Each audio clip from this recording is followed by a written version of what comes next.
Kenya's longest river runs through the land where my parents were born. The Tana River snakes along a border between Garissa County and Tana River County. It separates northern Kenya from what many Somalis call down Kenya. A Kenya that for decades they couldn't identify with. A Kenya with its own history. But we have our own history too. My name is Zikra Sala. I am a journalist from the Somali community. My family is from here, but I grew up in down Kenya. I have seen and experienced mistreatment because of my Somali heritage. I've been asking myself, why us?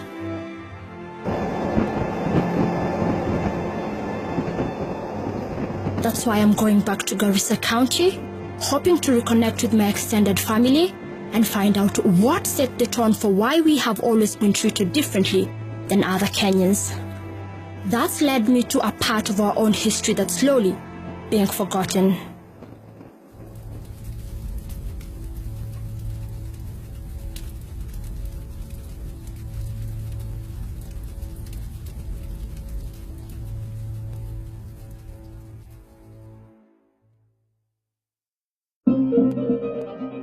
Garissa Town.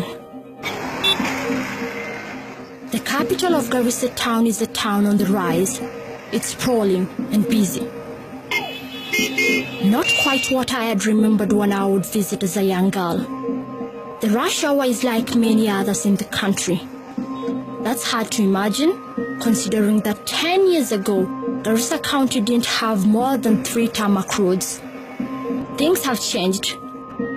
The legacy of marginalization that this part of the country faced for 50 years of Kenya's independence is now being countered by new buildings and a chance for people to prosper.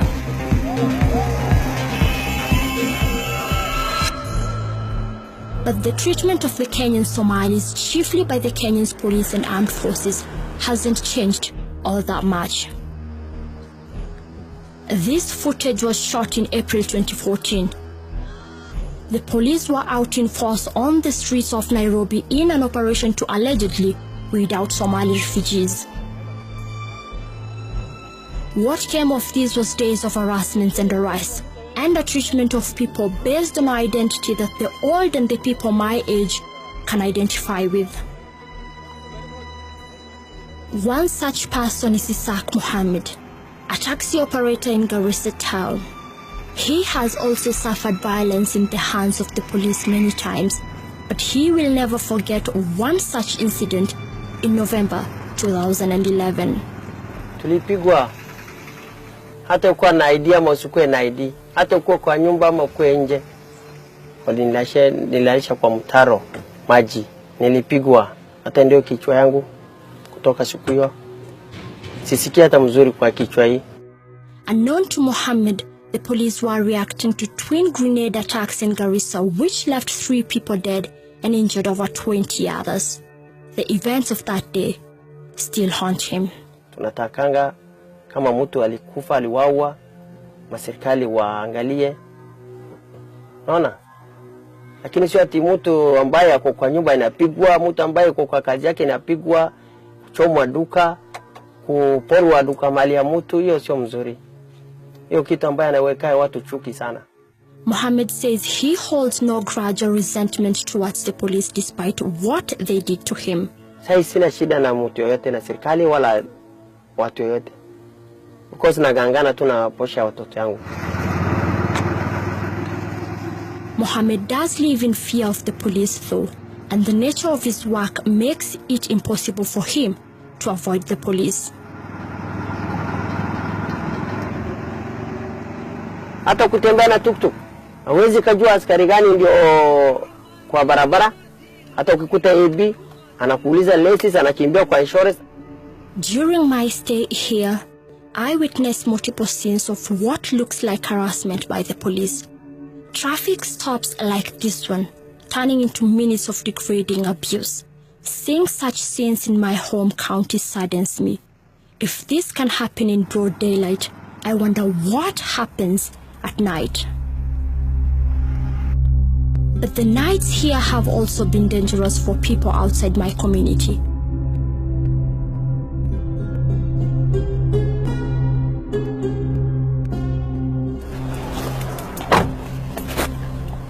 We have decided to do a night patrol here in Garissa town so as to see how things are.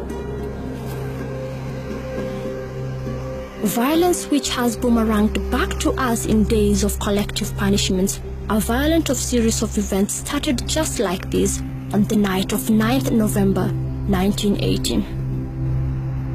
On that night, which was a Sunday, a group of civil servants were gathered at a popular joint in Bulla Karadasi, one of the villages in Garissa.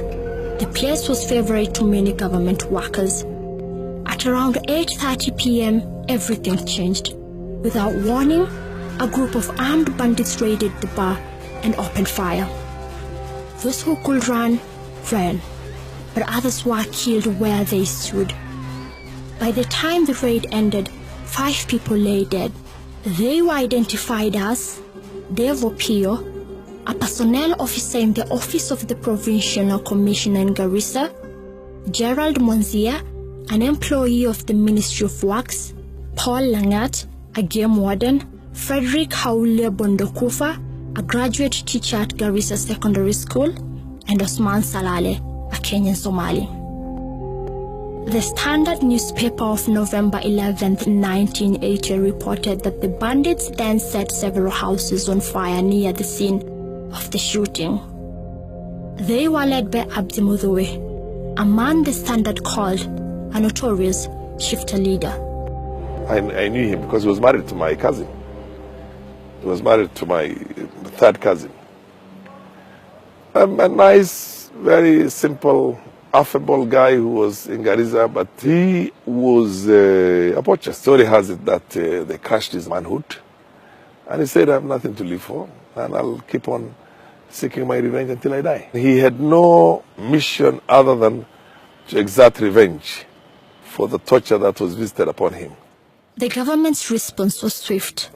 That same night, the then Northeastern Provincial Commissioner Benson Carrier declared a state of emergency in the entire province and placed the area under a 12-hour curfew from 6 p.m. to 6 a.m. Now that night is when all hell broke loose, and the whole of Garissa town, there was an operation on Garissa town. So many people were killed.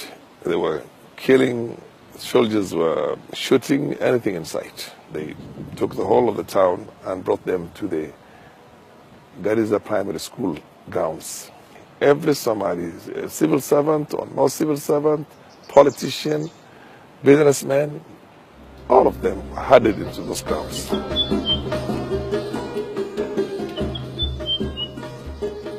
In the morning, residents woke up in a tense environment. Dubrat Ame, a highly respected Somali elder, was one of them.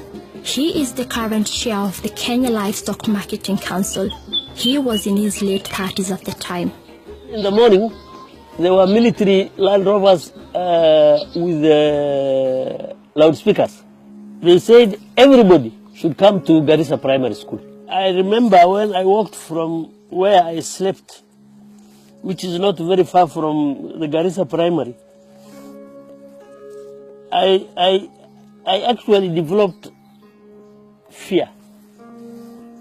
The army, which is supposed to defend us from external forces, mounting 3-4 Land Rovers, going around calling people to come to primary school, I did not receive it well. Dubat obeyed the orders anyway. He was among the thousands who were rounded up in Garissa Township at the neighboring areas for screening. He offers to take me to Garissa Primary School. The field wasn't as nearly empty as it is today. After a brief chat, we head to the spot where he remembers to have sat. I was here, and then in the morning, Are you seeing how direct the sun is? This is the place I was sitting among many people. In the morning we were told to face the sun. And then when the sun changed its course to the west, we were also told to face the sun. Earlier that day, the then Minister for Internal Security, Gigi Kariuki, told journalists in Nairobi that the government had declared an all-out war against the shifters and that the security forces were determined to contain the situation. Dubat and his fellow residents remained in detention. The sweltering heat and hunger began to take a toll on some of them. For you to be without food and water for 3 days, for two days, and of course, people came out of their houses 6 a.m. That means they did not eat anything. You make your own calculation. Don't you think the weak ones will die? I remember several people died. The Truth, Justice and Reconciliation Commission found that the security operation resulted in the massacre of hundreds of civilians. The commission also implicated security agents in torture, brutal beatings, burning of houses, rape and sexual violence, among other atrocities. To cover up the massacre, the security agents disposed of the bodies of those killed into China River, where they were either eaten by crocodiles or swept downstream, never to be found again. Details of what transpired during the massacre are still fresh in the mind of someone very dear to me. So to get the whole point of what really went on that day, I'm headed to my grandmother's place, who was also a victim of that massacre, to hear what her experience was and what has been on her mind since that fateful day.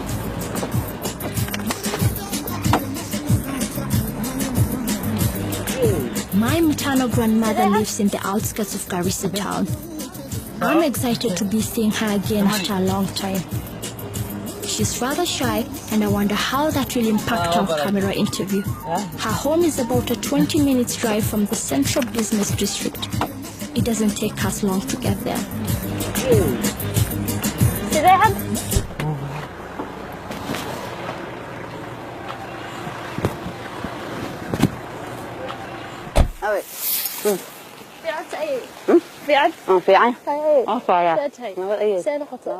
My grandmother has always loved cleanliness, a virtue I believe she passed on to me.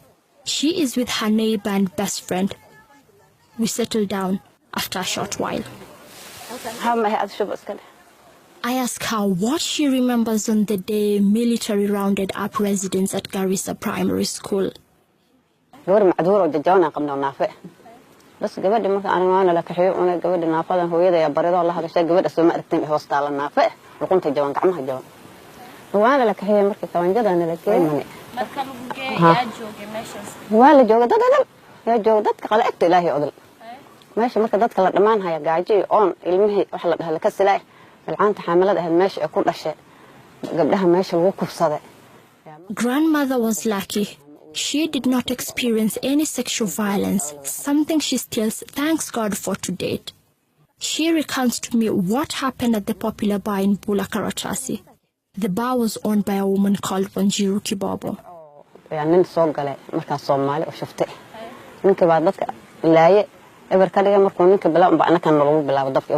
At this point, my grandmother's friend jumps in.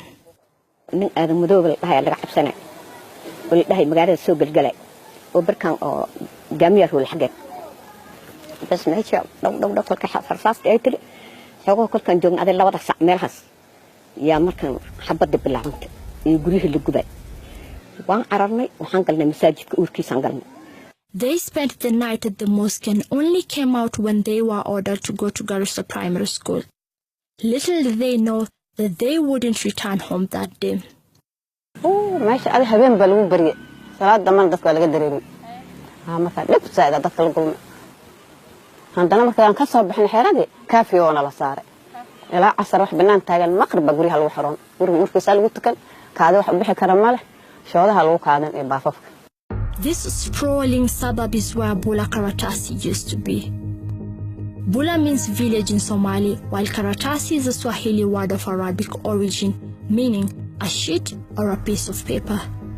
The name was reportedly derived from the temporary hardwood structures built by pastoralists who settled there in the 1970s. A lot has changed in the last 38 years. Only the elderly remember that name here. Looking at the place, nothing tells you that this was the spot where hundreds of people were killed. And this thing took place when the time was 7 p.m. Whatever knowledge that young people have of the massacre has come either from the parents or elsewhere. When we are here in River Tana. Fatuma Ahmed is a youth leader here in Garissa County. Her parents were among those rounded up at Garissa Primary School. I was told that by my parents that, and they were told that to move out of their houses when it was night time. But later on, and some bullas came out and they were taken to Garissa Primary grounds. They were being tortured by the security team, and till they were even taking their urine as water, as the source of water, because they didn't have anything to eat. I asked her whether her parents knew the cause for their torture. They didn't know what happened, just because that was a discrimination from the national government. Mohammed says his parents were also at Garissa Primary School that morning, but like the place itself, it's hard to tell from history what exactly happened. Walikuwa nasema sijui kuna askari ama dio alipigwa rasasi na majambazi. Sasa serikali badala watafute majambazi walianza raia yake tu na kina mama, kina watoto. Indeed, a district officer had been killed a week before the bandit attack in Bulla Karadasi. The DO by the name Johnson Walimo was gunned down while in the company of 4 administrative officials. The attackers are said to have fled thereafter into Somalia using his Land Rover. I remember Walimo very well. An exceptionally good guy. I mean, a role model for us those days. I mean, the civil service used to be those days a treasured, prestigious body. And so basically with a lot of authority and mandate. Not long after the DO was killed, the then Provincial Commissioner Benson Carrier gave Garissa residents 14 days to produce the who had killed the DO. Here, he is seen addressing residents in this photo taken on November 13th, 1918. The 2-week ultimatum, however, passed without the killers being caught. The rest is captured in the scars that old men like Mzee Dubat carry. It bothers me just how little people my age know about this day.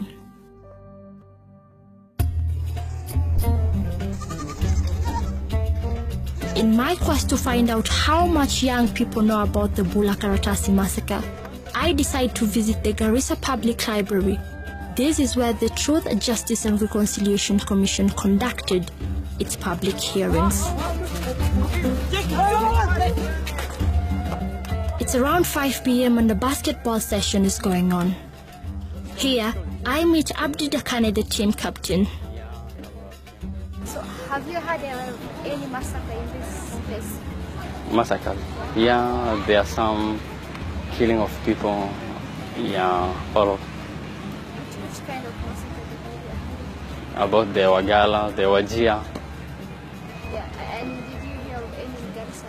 Has there massacre that has happened? No, in Garissa, not yet. To know about their history and know about more of Garissa. As for you, for example, do you think that it's important for you to know about more Garissa, what happened in the 80s, 90s, and years before? No. Why so? Because the past, it has imepita. Yeah. Abdi's response leaves me with a lot to think about. Could it be that he doesn't know about Bulla Karadasi massacre because he isn't interested? Or because the environment he lives in doesn't allow him to? It's a question I posed to Rongo University Chancellor Professor Mohammed Ilmi. I met him in Garissa as he was doing a research project. Your generation is called the Z generation, the digital. So they are not, anybody who's born 2000 today is 18 years old. And if you tell them about not even atrocities in Kenya, the Sabah that happened in Nairobi, the second liberation, nobody knows. And very few people have actually documented that. So this is a generalized problem. It's not only something that is exclusively to Somalis.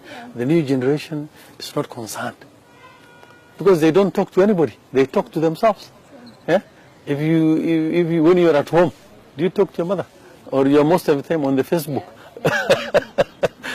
or catching up with a friend in WhatsApp? So That answer feels a little too straightforward for me. There are more factors at play. I learned this from the minister in charge of tourism in Garissa County during a visit to the Community Cultural Center. This is called cord, and it's usually tied on the neck of a camel. The purpose is to guide the camel. It's not all of them. If you only fix the one, which usually is the one guide. In an animal, you usually have one which is always good in guiding the others. So when they walk, it will make sound like this. So it guides others also, they follow. And in case sometimes they disappear, and the herder or the camel herder could not find the animal, he traces the animal through the sound. What they hear, you can hear, and you can follow them, so they can retrace them. So it's very important. And the purpose of this center is to promote and retain our Somali heritage. This one is used to put on the shoulders by men. Every cloth have specific function for specific events, and every Somali akiona tu nguo anajua this person is going for certain event. So it have a lot of communication. So this is what you call communication through visual communication. You communicate by the way you dress. Besides the cultural center, the county government has established cultural programs in schools. So why we are choosing schools and to introduce is because at that age, if a child appreciates their culture, then it will be easy for them to sustain. But that is not enough, according to Fatuma Ahmed. We don't have those sites whereby at least we can go and learn more about the background of our region, the background of our counties. Yeah. Yeah, it's important just because we know nothing about our ancestral nini. Because we used to hear that there was a Garis Guai. Yeah, that time of Garis Guai. We only hear of Wagala massacre, and yet we have nothing to say that or to argue with and say that it's ABCD. It happened on this in this year, and ABCD took place, and who did ABCD? We cannot even argue. They have a memorial. They have a memorial center for Wagala massacre. For us in Garissa, we haven't have one. But I think it's something that we are likely, obviously, we must discuss and establish a memorial center whereby people, when they come, they can remember. Currently, we don't have it. People know it through words of mouth that we have in this place. People who have been massacred. When you have a physical building, you can ask, this building is for what? Then you can get us, and then you can develop interest to know more. I think it's a very important thing we must start and establish. That establishment, however, is subject to the county government's priorities and availability of funds. When people lack basic things, it becomes difficult to invest on establishing historical sites. I think one of the factors why we don't have this thing is our priorities currently, tie our hands. When you lack water, you cannot talk of having a historical site. But definitely, I know this thing time will come when you have when we clear with other priorities, we may have establishing historical sites for whatever reason.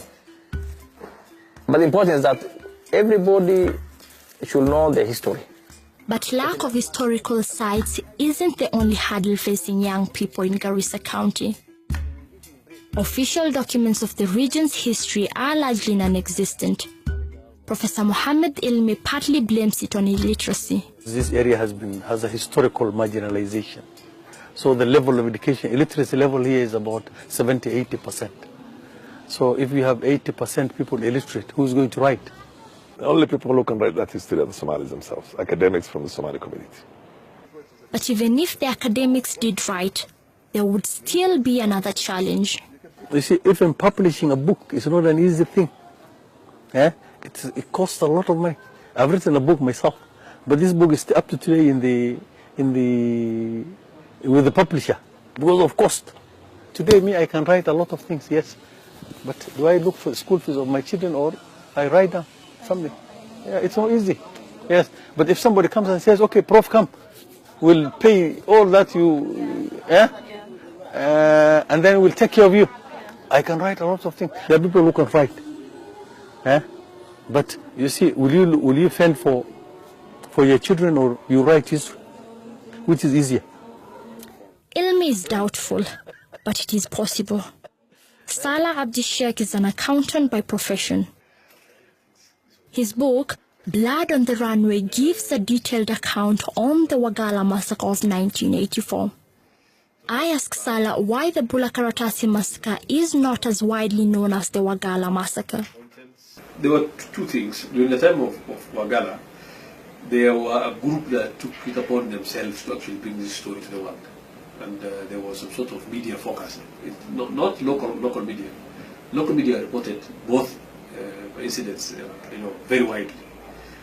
But there was not much focus on international focus on Karatasi, but there was a lot of focus on Wagala. The problem with Bulla Karadasi was at the time when GARRISA was being built in the 1980s. This time there was no power balance between different districts in this time. But thereafter, power shifted to GARRISA. So it became very difficult for people to talk about this event when actually the power of the government is resident within that town. It still isn't easy for some here in Garissa to freely talk about the Bulla Karadasi massacre. This is partly due to the divisive nature of the Somali clan system. Even how we stay, even in our village level, is that Clan A, this is their place. Clan B, this is where they come from. Clan C, we don't even associate. We don't even call ourselves the Garrisians just because of what? You don't come from my clan, so and I don't come from your clan. Then we'll not even be working.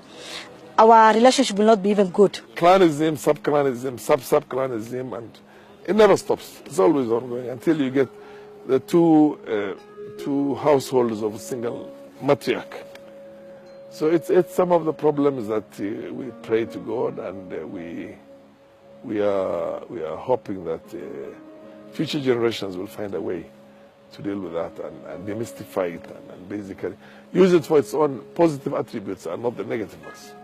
I can only hope that my generation and the ones after us will change that. Back in the cultural center, the minister explains the difficulties of preserving history and culture in a modern world. The world has become capitalist.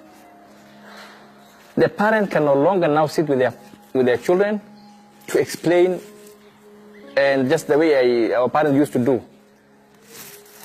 In our time, grandmothers used to sit with their grandchildren, especially ladies, then they tell them their culture, what was happening, the song, everything. And the men, the grandfather, we used to sit and they sit with them at night and they told for us. But currently, every family member is struggling with life. The father comes saa mbili usiku, mother anakuja saa tatu. That time already children were melala, so they're changing lifestyle. Well, I'm just like any other ordinary father. Who has no time, but I try my best. My children are not identifying themselves as Somalis. They're actually Kenyans. Their friend is in Njoroge or Njiro, Odhiambo, and even there's no Odhiambo, there is Odis. Yeah,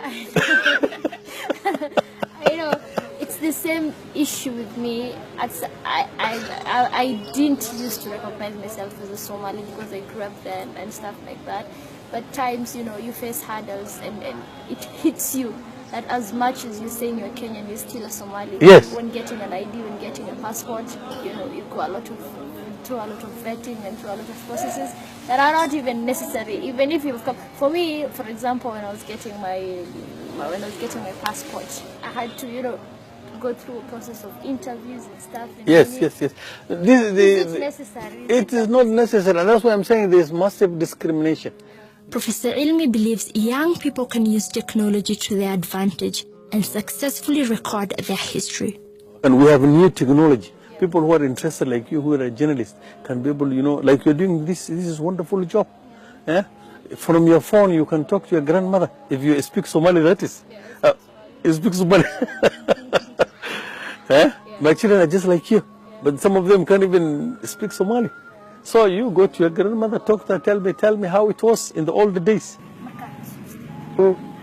على الحمى سعيد مرق صوته هذا dadka muslimiinta si la yeelay dad idil muslimka la xilmadaha muslim ee ungaal dadka xirun ku wada jiray eberkan baa laga dhigay dadna waan u dhamaaday dadka kale ma ka soo baxo guryahan waa la gubo guryaha dekan marka guryaha naga hatay gubtay. Sometimes if you are treated so badly, you become rebellious, you become defiant, you become very cruel, and that is what has been done to us.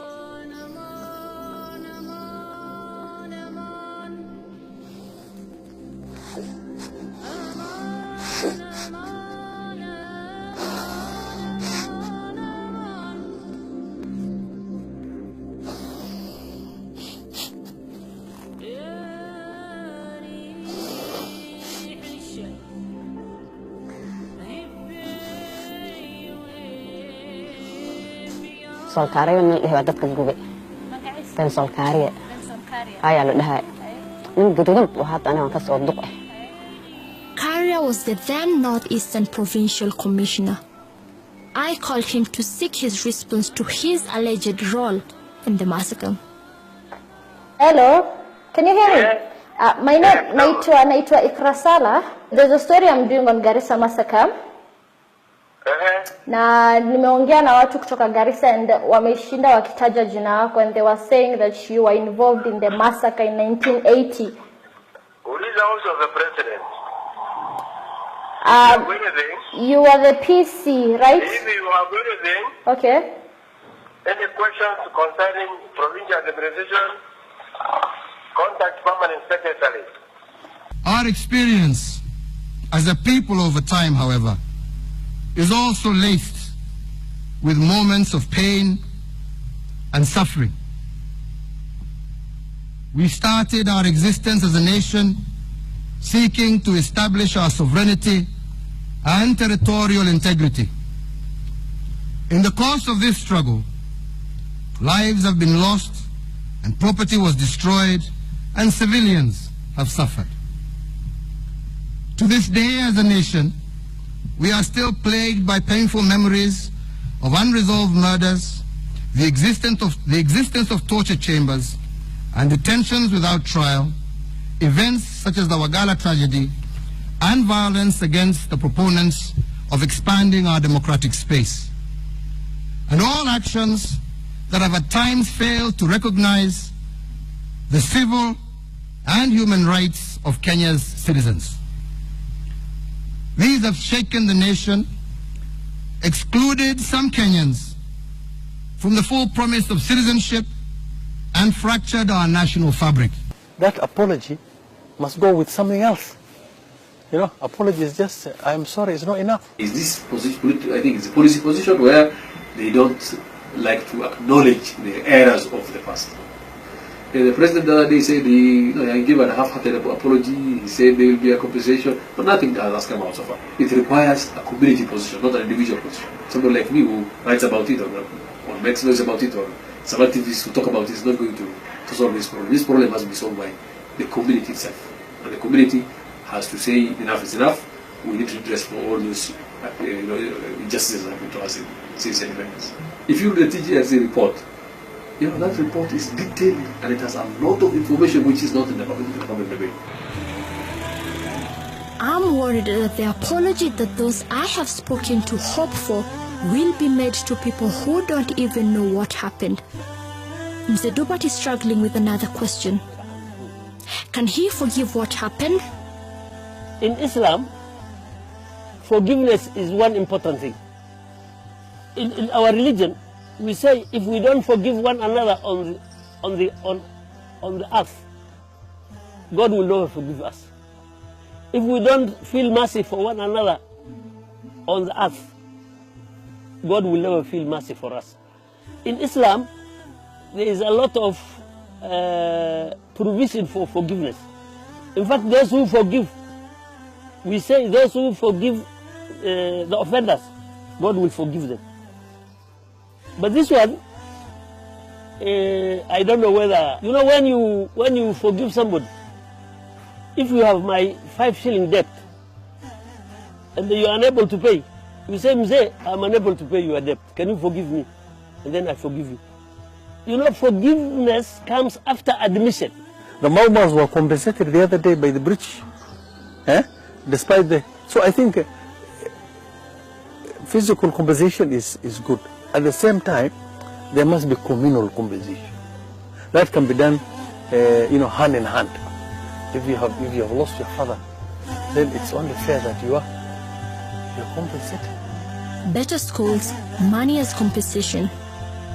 These and more might make the path to forgiveness less difficult. I have learned that there is more than one answer to dealing with what happened in Bulla Karadasi. I live here knowing what happened, hoping that my community will finally get justice, but worried that the river between our two Kenyans doesn't wash away memories that have made us.